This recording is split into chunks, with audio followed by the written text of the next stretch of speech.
Olá família, tudo bem com vocês? Essa aqui é a parte 3 da minha viagem para a Índia. E antes de você começar a assistir esse vídeo, eu peço para você, se você chegou de paraquedas, que você assista os vídeos anteriores e principalmente os vídeos sobre o meu despertar espiritual. Que isso vai ajudar você a entender o porquê foi feito esses vídeos, o porquê as pessoas me pediram para fazer, antes de você tomar suas opiniões e de repente não entender nada do que está acontecendo.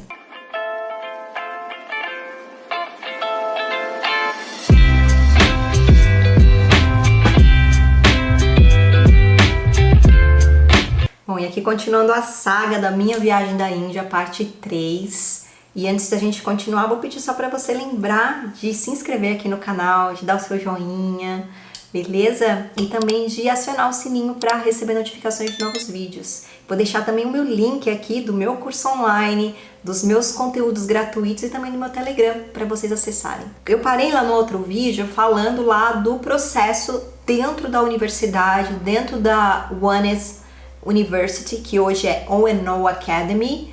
Se você ficar com qualquer dúvida em relação a esses nomes, eu vou colocar sempre aqui na legenda, dá uma olhadinha, que lá tá o link aqui do Brasil e lá dos Estados Unidos para vocês entenderem o que é esse movimento, beleza? E antes de eu falar mais uma coisinha dentro do processo, teve alguém que comentou sobre o inglês, porque falou assim, eu não falo inglês e eu tenho muito medo, né, porque... Gente, até mesmo quem fala inglês é muito difícil entender inglês indiano, porque eles têm um dialeto deles lá, sabe? E até mesmo o sotaque é bem difícil. Você fica lá uns dias, de repente você já tá falando meio indiano, mas na hora que você chega, até mesmo para quem não tá acostumado a ouvir o sotaque indiano, também às vezes não entende o inglês indiano. Eu tinha muita dificuldade de entender inglês indiano, mesmo morando nos Estados Unidos. E quando vinha um indiano falar comigo, eu falei, ai, gente, mas quando eu tava na Índia, eu não tinha ainda morado nos Estados Unidos, eu não falava fluente inglês, eu sabia inglês, mas eu não conseguia falar muito, sabe? Eu falava poucas coisas, eu entendia poucas coisas e conseguia ler bastante, mas eu não tinha uma facilidade muito de comunicação não, quando eu fui. E mesmo assim, super deu para se virar, porque o que acontece é que os indianos, eles são muito receptivos para turistas, sabe? Eles gostam bastante, então eles se esforçam muito em querer se comunicar. E outra coisa, tem algumas cidades que você vai que nem inglês eles falam. E aí você tem que se comunicar com a linguagem do amor, com a linguagem da mímica, qualquer outra linguagem. Teve uma vez que eu tava em Tiruvannamalai, e que eu fui andar numa feirinha em livre, assim, e eu consegui comprar as coisas, sendo que eu não falava nada da língua deles. Eu tentava falar inglês, aí a pessoa olhava na minha cara e não entendia nada que eu tava falando. E não era porque eu tava falando errado. Era simplesmente porque a pessoa não falava inglês, só falava o dialeto local. E mesmo assim a gente se comunicou, mesmo assim eu consegui comer, mesmo assim eu consegui fazer as coisas, porque quando há conexão, as pessoas se ajudam, e a Índia é muito disso. Então não precisa se preocupar em ter uma super fluência em inglês. Se você souber pelo menos, né, como se comunicar, como pedir água, como pedir algumas coisas básicas, principalmente hoje usando o celular, usando, né, a tecnologia, você super se dá bem. E aí, voltando lá no retiro, eu queria contar pra vocês, principalmente no dia que eu quase morri. Por que eu falo que eu quase morri? Quando eu fui pra Índia, eu sempre fui uma pessoa super natureba, gente. Eu nunca gostei de tomar remédio desde criança. Então, assim, eu não tomava nem aspirina, nem Buscopan pra cólica, sabe? Eu não tomava, eu ficava com a dor, mas eu não tomava e deixava aquilo passar. Isso foi uma coisa minha, porque quando eu era muito pequena, eu tomei muito medicamento, muito antibiótico, muitas coisas, muita injeção, e aquilo me traumatizou demais, e eu já tinha uma consciência que aquele negócio estava me intoxicando, e que eu não queria intoxicar mais o meu corpo. Apesar de já ter feito algumas besteiras aí na vida, que um dia eu conto mais aqui nos outros vídeos, que não faz parte desse. Mas, quando eu fui pra Índia, eu não quis levar um monte de medicamento, mas mesmo assim, as pessoas recomendam que você leve alguns medicamentos básicos para uma emergência. Então eu levei coisas naturais como copaíba. O óleo de copaíba é um óleo que ele é muito bom para expectoração. Então se você tem alguma coisa que você precisa expectorar, ele é anti-inflamatório, antibactericida. Então ele é muito bom, assim, muito, óleo vegetal de copaíba. Então hoje, até hoje, eu carrego ele para todo lugar, porque qualquer coisa que você tem, mesmo na pele, mesmo, sabe, alguma alergia, qualquer coisa, ele resolve, sabe? Assim, ele é muito bom. Mas ele é natural, ele não vai ter um efeito, às vezes, muito rápido em outros tipos de situação.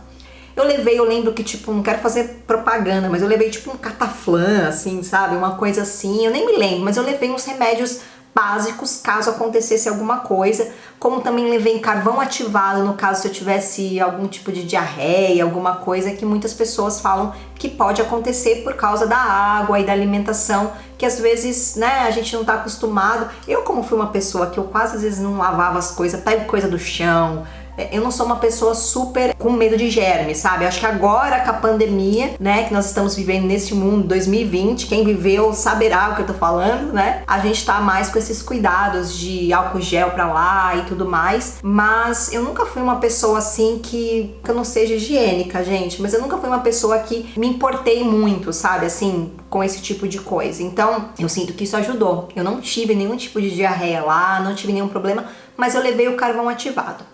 Por que eles mandam a gente levar os remédios? Porque eles falam que é muito difícil você encontrar médico, sabe? Assim, às vezes os médicos, sei lá, eu vi pessoas arrancando os dentes das outras no meio da rua, sabe? Assim, dentista, uma coisa super precária, sem anestesia, sem nada.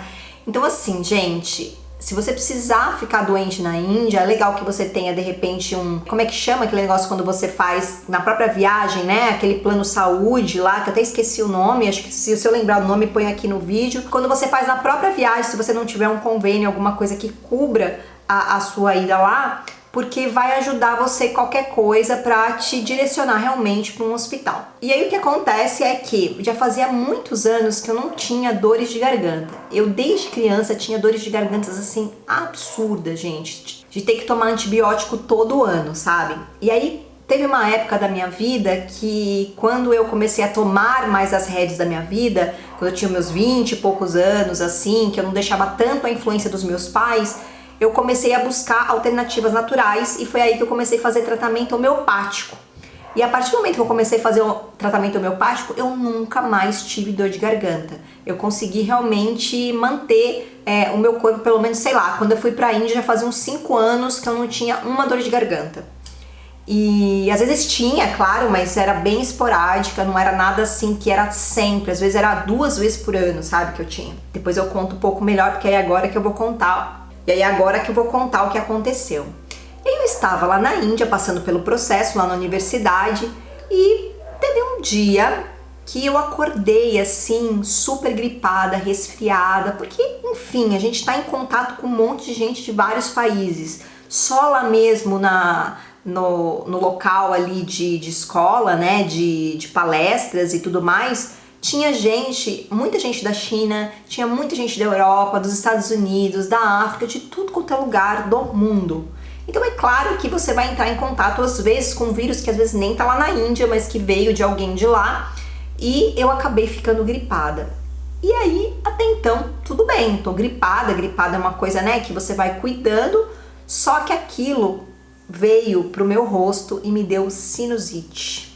E depois atacou minha garganta. E era algo que realmente eu tinha, mas principalmente quando eu era mais nova, mas que tinha parado, como eu contei pra vocês. Hoje eu sei de onde veio a sinusite, por que eu tinha sinusite e por que na verdade eu acabei me curando da sinusite, né? E eu vou só fazer um adendo aqui, porque eu era ainda vegetariana, eu comia ainda derivados de leite, e o leite ele causa muitos problemas respiratórios. E lá, lembra que eu falei pra vocês que eu não pude evitar às vezes de comer coisas que tinham ghee, que tinham manteiga, que tinham leite às vezes que eles colocavam junto e eu nem sabia que tinha, e possivelmente aquilo desencadeou. Porque quando eu fui pra Índia, lembra que eu contei pra vocês, eu já tava vegana, e vegana não come nada derivado de animais. Então lá eu tive esse choque, né, de estar em contato com outras pessoas, com água diferente, ambiente diferente, clima diferente, e ainda por cima voltando a comer algo que causava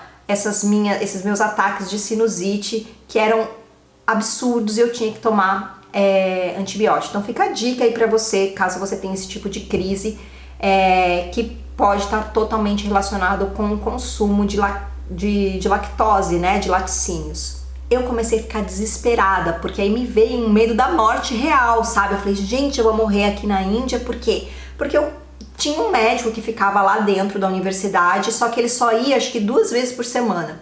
E bem no dia que eu fiquei zoada, que eu fiquei ruim, era tipo assim, ele só ia vir depois de 2 dias. E aí eu fiquei desesperada e comecei a tomar o que eu tinha. Tomei a Copaíba, minhas amigas, foi aí que eu comecei a aprender sobre o Tea Tree, sobre os óleos essenciais, porque tinha uma moça que estava junto com a gente, que ela entendia que ela era aromaterapeuta, e aí ela passava os óleos essenciais em mim, e eu comecei a ver o quanto melhorava, principalmente a minha garganta, ela passava aqui no meu pescoço. Tem um vídeo aqui sobre os benefícios do Tea Tree, da Melaleuca, para vocês acessarem, que vocês vão entender. E foi lá que eu aprendi, porque começou a amenizar, mas o que acontece é que, quando o médico veio, eu não estava bem ainda, passei com ele, e aí ele me deu um antibiótico para tomar, coisa que eu não queria tomar, mas enfim, eu tava lá no meio da Índia, não tinha como eu ficar mais tempo doente, até porque eu tava indo arrastada pra aula, porque geralmente esses medicamentos, às vezes, dá uma sonolência, e as pessoas que estavam no curso comigo começaram a me dar medicamento, sabe? Não recomendo, gente, não façam isso, imagina uma pessoa que nunca tomou, eu ficava meio dopada, sabe? E aí, quando o médico me deu o antibiótico, ele me deu um antibiótico acho que de 3 ou 5 dias, eu não entendo nada disso, mas ele me deu esse antibiótico e falou, olha, isso vai passar essa dor de garganta e tirar essa sinusite. Eu tomei os dias que ele mandou. Menina, não melhorou nada, só piorava. E eu falava, gente do céu, no meio do mato, sabe, no meio do nada lá, eu não sabia onde era um próximo hospital. E na verdade era muito mais medo, sabe? Era muito mais um medo, assim, uma ansiedade de acontecer alguma coisa do que algo realmente que fosse acontecer. Eu sinto que eu tava até provocando isso. Mas aí foi muito interessante que o dia que eu me curei foi o dia que eu tava bem mal. A garganta assim fechada, já tinha acabado o antibiótico e eu tinha que esperar mais não sei quantos dias pra eu ir ser atendida pelo médico de novo e avisar o médico que não tinha resolvido, porque caso não tivesse resolvido, aí sim ele ia entrar com outro medicamento, ou aí sim ele ia me indicar para ir para o hospital, para algum lugar. E eu estava numa lojinha, que nas horas dos intervalos tinha uma lojinha, que é uma lojinha que vendia, sabe, coisinhas indianas, vendia aqueles bindes, eu era apaixonada. Bindi é aquele terceiro olho que indiano usa, sabe? Que às vezes é usado com tinta, né? Com açafrão, com cúrcuma. Às vezes é usado com urucum, sabe? Com alguma coisa. Ou às vezes é colado mesmo, um brilhinho. Eu venho usando isso, se você já me conhece, você sabe. E aí eu tava louca pra ver uns que tinha acabado de chegar. E aí eu lembro de eu ter... eles colocavam assim numa mesa, cheio assim, sabe? Tipo amontoado. E eu ficava ali às vezes vários minutos procurando os que eu gostava. E ficava, e ficava, e ficava. E aí, de repente, um dia eu tava lá, que foi esse dia que eu tava doente mesmo, que tava no auge, assim, que não tinha passado. Eu separei, tava tudo na minha mão aqui, eu procurando e eu segurando alguns que eu tinha gostado. Nisso, uma mulher, uma chinesa, que parecia, assim, muito rica. Por que eu falo que parecia muito rica? Porque eles... ela e o marido dela, eles se vestiam, porque a gente se vestia super meio indiano mesmo, sabe, com as roupas largas. Ela se vestia como uma princesa todo dia pra ir pra estudar, né, pras palestras. Ai, só vocês vendo pra entender. Ela tinha um ar, assim, de chique, toda maquiada, e ela tava sempre, assim, o marido dela, eu não sei se, na verdade até hoje, eu não me lembro se era marido ou se era um ajudante, alguma coisa. Ele vivia carregando uma cadeira pra ela sentar, sabe? Porque ela não podia sentar no chão. Gente, eram umas frescuras muito estranhas que a gente percebia que tinha uma coisa diferente ali. Depois eu fiquei sabendo que eles eram donos de uma fábrica de tecidos na China, alguma coisa assim. Eram riquíssimos e que estavam ali passando pelo processo. Mas eles tinham uma energia, assim, infelizmente, de arrogância, assim, com as outras pessoas, sabe? E aí foi isso, ela tava ali olhando aqueles negócios, de repente ela pegou e arrancou, gente, da minha mão um bindi, que eles vêm num saquinho assim, um negocinho, ela olhou assim, falou, e puf, arrancou da minha mão, colocou numa cestinha dela e foi pagar no caixa. Naquele momento, gente, meu sangue subiu, sabe aqui, ó, Eu fiquei minha garganta fazia assim, ó, explodia. E o que eu fiz? Nada. Nada. Eu não falei nada, até porque ela não falava um A de inglês e nem nada, só falava chinês. Mas eu poderia ter simplesmente ido lá e arrancado da mão dela, ou falado em inglês mesmo, ou até na minha língua, ela ia entender, né?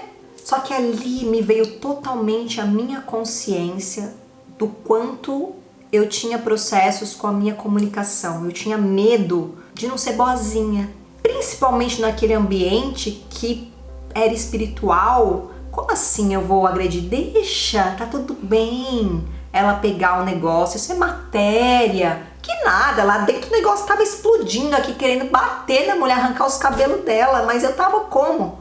Né? Fiquei um Buda ali, sabe? Fingindo, né? Porque dentro eu tava borbulhando de raiva. E aquilo veio parar aqui, veio uma dor na minha garganta. Ali eu tive um estralo.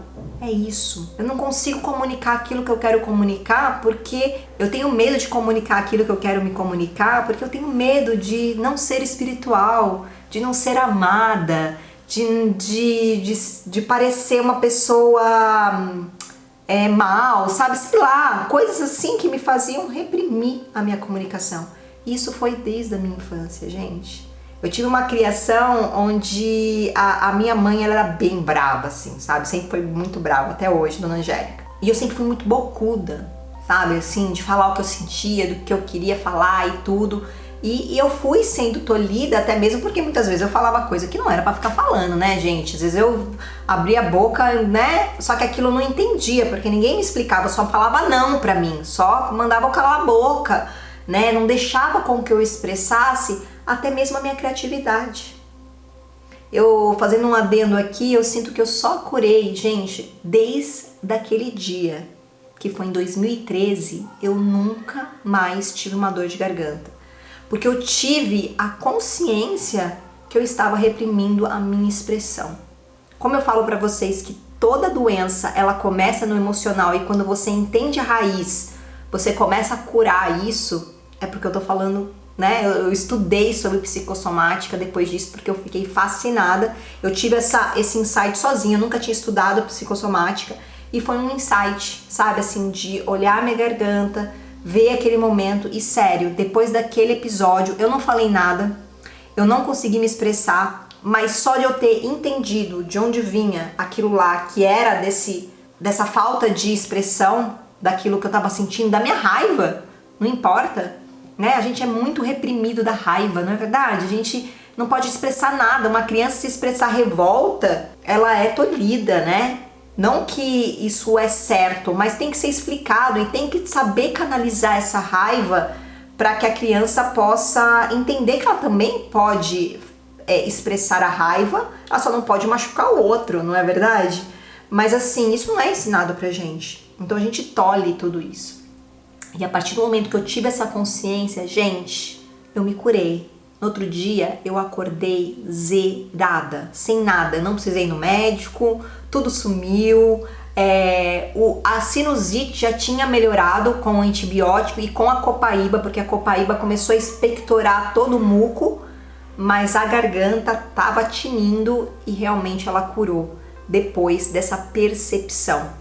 E aquilo me fez, quando eu voltei para o Brasil, estudar muito sobre as emoções e as doenças, porque era algo que realmente eu vi na pele, né? Aquilo sendo curado na hora, sabe? Assim, na hora eu senti a garganta pulsando, na hora eu tive consciência e logo na sequência aquilo começou a amenizar até sumir, sabe? Quando eu falo que eu quase morri na Índia, foi exatamente esse medo de morrer, né? Porque claro que eu quase não morri, mas essa sensação de que eu poderia estar muito doente, sei lá, eu fiquei com medo que eu tivesse com algum tipo de vírus maluco, né? Nem sabia que existia um Covid naquela época, mas sei lá, a gente não sabe o que pode estar acontecendo, sei lá, eu fiquei meio pirada e depois aquilo passou e foi muito gratificante sentir essa cura dentro de mim, lá naquele espaço tão sagrado, né? Bom, não sei se eu contei pra vocês, acho que eu contei que eu fiz 33 anos lá, então foi meu aniversário. 33 anos, né? Tem muita essa simbologia da idade de Cristo, então essa coisa de você estar num lugar espiritual com a idade de Cristo fez aquilo ser muito importante pra mim naquele momento, né? E aí a outra coisa que eu quero contar pra vocês é o dia que eu falei que eu vi Deus, né? Na verdade, eu brinquei aqui com vocês, né? Mas a questão foi num dia que eu estava fazendo, que foi a última semana, que foi a semana mais forte, que foi a semana realmente que eu senti que eu tinha realmente mudado, eu tava num outro estado de consciência muito elevado, até porque quem não viu o meu vídeo sobre a ayahuasca, que eu acabei tomando antes de ir para a Índia, uns meses antes, e eu senti esse estado da unidade, e aí foi lá na Índia de novo, através na última semana de muitas meditações e respirações, onde eu cheguei no mesmo ponto de estado de Ananda, que é estado de felicidade extrema, de Samadhi, onde você enxerga tudo e todos como um, sabe? E foi através dessas técnicas de meditação e respiração, sem nenhum tipo de alucinógeno, e foi lá que aí então eu falei, gente, eu não preciso de nada pra eu estar em conexão com tudo, com Deus, com tudo. E aí eu vou contar a história de Deus, que eu acho que eu já contei no meu vídeo de despertar espiritual, mas eu vou contar aqui, que foi no momento onde eu estava no templo fazendo as respirações. Nós ficamos mais de 3 horas, nós estávamos em jejum. Imagina, o jejum já deixa você limpo e claro, né? E nós ficamos fazendo meditações ativas, onde a gente dançava, fazia umas respirações malucas, principalmente meditações que o Osho ensina, não sei se vocês conhecem, mas tem muita meditação ativa do Osho. E assim, uma coisa maluca lá fazendo, dançando, sabe? Dentro do templo, música eletrônica, sabe? Gente, foi uma coisa de outro mundo. E aí, num certo momento, onde eu tava super assim num processo, eu senti muita vontade de fazer xixi. E dentro do templo, os indianos, mesmo nos alojamentos, os banheiros eles são bem separados, eles gostam de banheiro, se possível, fora daquele espaço, sabe? Então os banheiros ficavam fora do templo. E imagina que o templo era enorme, gente. Já pus foto aqui, vou pôr foto de novo. Não podia tirar foto de dentro, eu não posso mostrar pra vocês, mas era enorme. Então tinha umas escadarias enormes até você chegar no banheiro e tudo. E eu fiquei com medo de perder o processo, mas eu falei, gente, eu não vou aguentar, vou fazer xixi nas calças. Aí desci, só que na hora que eu desci, eu tava num estado de transe, gente, vocês não têm noção.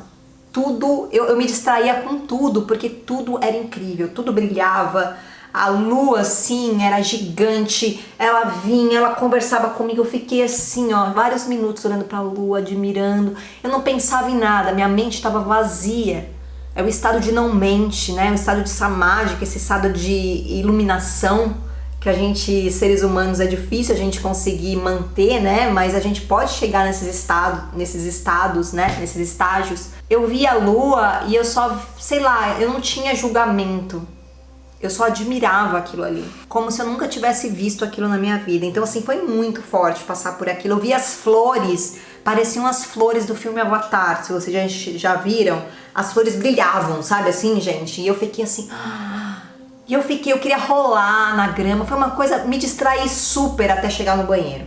E aí, a gente usava umas meinhas. Sabe aquelas meinhas com bolinha de borracha? Porque no templo não pode entrar com sapato e era muito gelado. E aí, às vezes, a gente usava aquelas meinhas até pra não sujar o pé, tudo. E aí, na hora que eu fui sair e entrar no banheiro, eu tirei as meias. Porque no banheiro, às vezes, é aquela coisa meio... Até chegar no banheiro, na verdade, eu tirei as meias e fui carregando-las na minha mão. Só que quando eu fui no banheiro, e aquela coisa totalmente... Sabe, que eu tava ali totalmente conectada. Pra mim, fazer xixi foi uma coisa orgástica, sabe, assim... Foi uma coisa muito forte, foi uma experiência de criança, sabe? Assim, a criança quando chega aqui pura e quer experienciar as coisas, que é esse estado que a gente quer sempre viver. E na hora que eu saí do banheiro, na hora que eu tava quase chegando no templo, eu vi que eu tinha esquecido as minhas meias, possivelmente dentro do banheiro. Aí eu procurava, e eu falava, será que eu derrubei no chão? E eu ficava procurando, e não tinha ninguém, eram poucas pessoas que estavam do lado de fora do templo, também indo no banheiro. Por quê? Porque estava acontecendo o processo lá em cima. Então não era um intervalo, então não tinha quase ninguém ali embaixo. Na verdade só tinha, acho que eu mesma ali. E eu comecei a procurar e comecei a olhar pelo caminho todo para ver se eu não tinha derrubado, porque como eu tava tão deslumbre com a vida, eu falei, pode ser ter derrubado ou tá no banheiro. Na hora que eu fui em direção ao banheiro, ao mesmo tempo, eu me conectei com a energia divina e eu pedi para Deus. Sabe, eu sei que pode parecer bobeira aqui para vocês, mas naquele momento eu tava tão conectado que eu virei, Deus, me mostra onde tá a minha meia, me traz a minha meia de volta, sabe? Eu preciso da minha meia, né? E tipo, numa coisa boba. E eu fico pensando o quanto a gente perde de não pedir coisas muito maiores, sabe? Que estão alinhadas com aquela necessidade que a gente estava, naquele momento eu estava necessitando das minhas meias.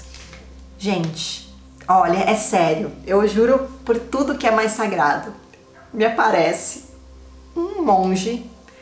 Imagina, eu já estava, sei lá, 20 e poucos dias já na universidade. Eu conhecia todos os monges, assim, que ficavam ali dando aula, que ficavam ali. Me aparece um monge de Black Power. Gente, é sério, um monge de Black Power, meio preto, o cabelo meio preto e meio branco. Eu não acreditei, com um sorriso gigante no rosto e com as minhas meias na mão, me trazendo.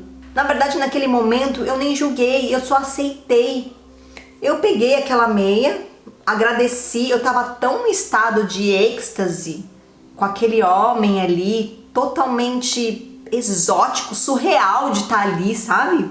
Peguei a meia, nisso me deu uns 5 minutos, caiu a minha consciência, tipo assim, que monge é esse? Que pessoa é esse? Porque eu sabia que era monge, porque todos os monges usavam uma túnica cor de algodão cru, sabe? E ele tava com essa roupa, vindo na minha direção, com Black Power. Gente, eu não tomei nada, é sério, eu não tomei nada. E aí, quando eu olhei pra trás, assim, depois do templo tinha um portão que era por onde os ônibus passavam. E esse portão ficava fechado, porque ninguém estava saindo naquele momento. Quando eu olhei pra trás, o monge tinha sumido, evaporado. Eu comecei a rir, gente, numa felicidade de encontro com Deus. Porque pra mim Deus nunca foi uma figura, né? Mas se ele fosse uma figura, né, uma pessoa, ele seria uma pessoa totalmente diferente do que de repente as pessoas falam, sabe? Seria alguém diferente, seria alguém que falasse a minha língua, sabe? Então seria alguém exótico, sabe? Alguém com Black Power no meio da Índia, né? Depois eu conto pra vocês, eu tenho várias histórias, inclusive no meu curso eu falo bastante, né? Até mesmo dos meus anjos que são negros. Então, assim, é uma coisa, né, que sempre estava ligado comigo, assim, sabe? Eu sempre enxerguei as coisas de uma forma diferente em relação ao que as religiões, o que falavam, porque pra mim, eu criava o Deus que eu queria, eu criava os anjos da forma como eu queria. E aí, eu fiquei muito feliz, e aquilo me deu uma força tão grande, porque eu vi que tudo que eu quisesse, se eu pedisse, Deus ia se materializar na forma que fosse mais confortável para mim, para me trazer. E isso eu aprendi depois, lembrei, nos Estados Unidos. Que aí depois uma hora eu conto mais. Eu sempre falo isso, uma hora eu conto mais, mas é que senão fica muito comprido o vídeo. Que lá Deus se manifestou em forma de pessoas no meio do metrô, do trem, e me trouxe uma mensagem e me entregou um presente, fez com que eu me ajudasse a ganhar dinheiro, sabe? Várias coisas que me fez confiar realmente em Deus. E nessa força, né, da nossa fé. E, bom, e aí isso foi maravilhoso, essa semana aqui, depois desse estado de Ananda que eu tive, esse encontro divino que eu tive comigo mesmo e com Deus, sabe, na hora que eu precisei de uma bobeira, mas aquilo fez com que realmente eu me empoderasse disso, sabe, que Deus estava sempre comigo onde eu fosse, né, isso me mudou muito, assim, de várias formas, e principalmente essa questão de que esse estado de alegria, de Ananda, de unidade, que todos somos um, estava dentro de mim, que eu poderia acessar isso quando eu quisesse. E aí depois que acabou o processo lá, que foi muito, né, incrível, assim, todos nós, assim, estávamos transformados. No final, na época, né, era uma coisa até que eu não gosto muito, mas na época eles até davam para você um certificado que você estava desperto num grau X. Eles te davam, os monges ficavam em meditação e te davam até um certificado dizendo, olha, você despertou no grau 10, no grau 15, no grau 30, sabe assim? Mas hoje eles não fazem mais isso, hoje eles não trabalham mais com isso, hoje todo o movimento ele tá muito mais ligado com a física quântica, que é muito mais para poder atrair mais as pessoas, sabe? Não tá muito ritualístico como era. né? Com rituais, mantras, coisas muito da cultura indiana, do hinduísmo, mas tá maravilhoso como sempre, né? Depois que eu saí de lá, eu fiz várias viagens pra Índia, que aí eu vou deixar pro próximo vídeo, que aí vai ser o último, possivelmente, que é o vídeo que eu vou contar dessas viagens e no momento onde eu tive medo de estar na Índia, medo de repente ser abusada. Aí eu vou contar pra vocês essa história no próximo vídeo. Espero que vocês estejam gostando aí dessas histórias e gratidão. Deixe seu joinha, hein, gente? Não esquece. Um grande beijo.